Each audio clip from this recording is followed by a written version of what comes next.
Good morning, welcome to Headline Focus, live here on Core Politics with me, Rob Double. It's Halloween, Tuesday the 31st of October 2017. Let's have a look at what's making the news in the papers. So to start off with, in the FT. Now we covered this yesterday regarding the Chancellor having a black hole in his budget. Well, this continues to run in the FT today, with the Chancellor under pressure from Cabinet colleagues to disregard the targets put in place in the budget. Now the main target for the government is to clear the deficit by 2025. That's the commitment they made in terms of the election which has just passed. That might not happen because there's pressure also politically for the Chancellor to spend more. Now this might be on housing, on public sector pay, on infrastructure, stuff like this. And this of course will mean more money they need to spend, which is less money they can save to take off the deficit total.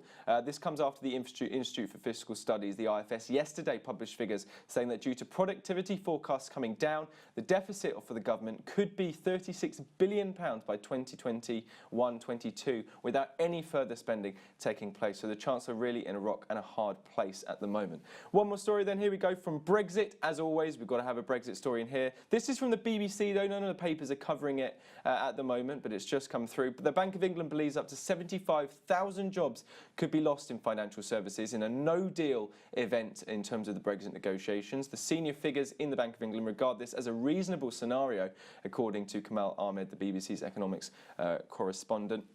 Reportedly, they've asked financial institutions, the Bank of England has asked financial institutions to submit their contingency plans to the bank so they can have a look at them.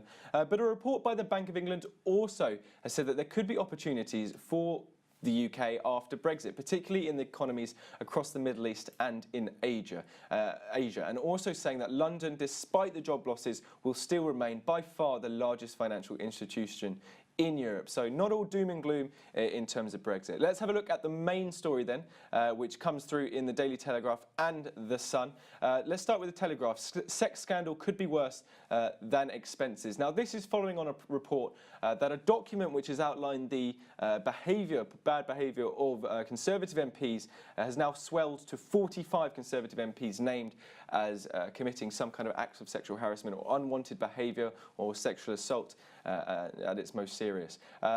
Potentially more. That's obviously not a Conservative-only issue. This is across parties, across both chambers as well, this type of behaviour. But the Conservatives have got this document which has been leaked to the press.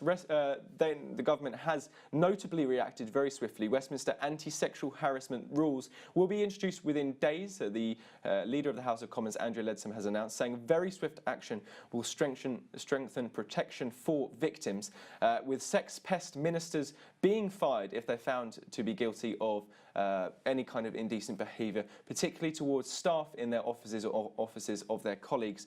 Theresa May, the Prime Minister, is also under pressure to open a comprehensive investigation into claims of sexual harassment and has indeed written to John Bercow, the Speaker of the House of Commons, over how to provide support for workers who have experienced something like this. There's, as I said, the document hasn't been verified. The claims of the 45 MPs hasn't been verified, so they're just allegations at the moment.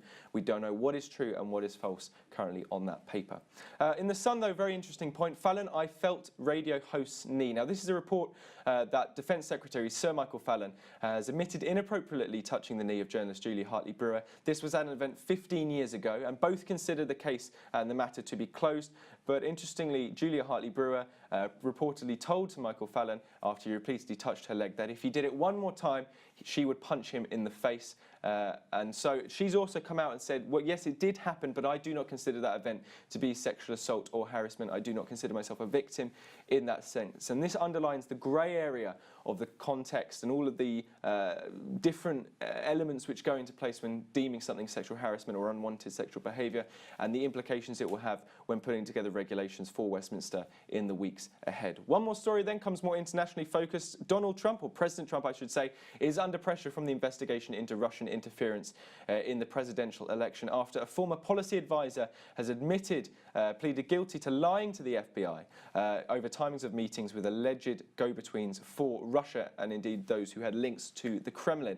This is after Donald Trump's campaign manager, Paul Manafort, pleaded not guilty to charges of money laundering. However, this is unrelated to the 2016 election, but the pressure comes from these are people who were very close to President Trump during the election campaign, and therefore their guilt will there be anything that's found which he can be associated with and tied to and which could undermine his presidency and land him, indeed, in legal trouble as well. Very interesting. There will no doubt be more information coming out from that as America wakes up in a few hours. But that's pretty much it. You're up to date. Don't forget you can find all the latest on what we're doing here on Core Politics on our Facebook page and on Twitter right here. But from me, Rob Double, and all the team here at Core London, have yourself a fantastic Halloween.